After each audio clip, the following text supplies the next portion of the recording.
சற்றுமுன் வெளியான வானிலை முன்னறிவிப்பின்படி மேற்கு திசை காற்றின் வேக மாறுபாடு காரணமாக தமிழகத்தில் இன்று முதல் ஜூலை 7ஆம் தேதி வரை பல்வேறு மாவட்டங்களில் மழை பெய்யக்கூடும் என சென்னை வானிலை ஆய்வு மையம் தற்போது புதிய எச்சரிக்கை அறிவிப்பை வெளியிட்டுள்ளது. இதில் குறிப்பாக எந்தெந்த மாவட்டங்களில் மழை பெய்யக்கூடும் என்பதை பற்றியும் மேலும் பள்ளி கல்லூரிகளுக்கு விடுமுறை விடப்படுமா என்பதை பற்றி நம்ம வீடியோல பார்க்கிறோம். வீடியோவை ஸ்கிப் பண்ணாம பாருங்க. வீடியோக்குள்ள போறதுக்கு முன்னாடி இந்த வீடியோக்கு ஒரு லைக் பட்டனை பிரஸ் பண்ணிக்கோங்க.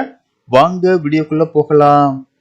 சற்றுமுன் சென்னை வானிலை ஆய்வு மையம் வெளியிட்டுள்ள அறிவிப்பில் மேற்கு திசை காற்றின் வேக மாறுபாடு காரணமாக தமிழகத்தில் இன்று ஓரிரு இடங்களிலும் புதுச்சேரி மற்றும் காரைக்கால் பகுதிகளிலும் லேசானது முதல் மிதமான மழை பெய்யக்கூடும் என்றும் குறிப்பாக இன்று நீலகிரி, தேனி, தென்காசி, செங்கல்பட்டு, கோயம்புத்தூர், சேலம், கள்ளக்குறிச்சி, விழுப்புரம், சென்னை, காஞ்சிபுரம் ஆகிய மாவட்டங்களில் ஒரு சில இடங்களில் மிதமான மழை பெய்யக்கூடும். நாளை தமிழகத்தில் ஒரு சில இடங்களிலும் புதுச்சேரி மற்றும் காரைக்கால் பகுதிகளிலும் இடி மின்னலுடன் கூடிய லேசானது முதல் மிதமான மழை பெய்யக்கூடும்.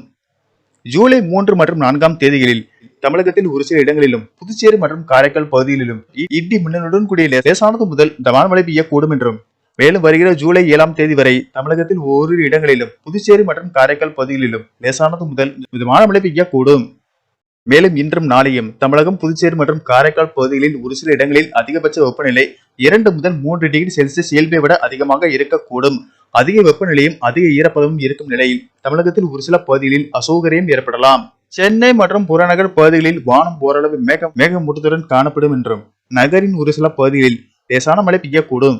மேலும் கனமழை காரணமாக மாணவர்களின் நலன் கருதி பள்ளி கல்லூரிகளுக்கு விடுமுறை விடப்பட்டு வரும் நிலையில் நாளை தமிழகம், புதுவை மற்றும் காரைக்கால் பகுதிகளில் ஒரு சில இடங்களில் மழைக்கு வாய்ப்புள்ளதால் மழையின் தீவிரத்தை பொறுத்து அந்தந்த மாவட்ட ஆட்சியர்கள் பள்ளி கல்லூரிகளுக்கு விடுமுறை அறிவிப்பார்கள் என்று கூறப்படுகிறது. மீனவர்களுக்கான எச்சரிக்கையின்படி தென் தமிழக கடலோர பகுதிகள், மன்னார் வளைகுடா மற்றும் அதனை ஒட்டிய குமரிக்கடல் பகுதிகளில் சூறாவளி காற்று மணிக்கு 45 முதல் 55 கிலோமீட்டர் வேகத்திலும் இடையிடையே 65 கிலோமீட்டர் வேகத்தில் வீசக்கூடும் என்பதால் மீனவர்கள் அப்பகுதிகளுக்கு செல்ல வேண்டாம் என்று அறிவுறுத்தப்படுகிறார்கள்.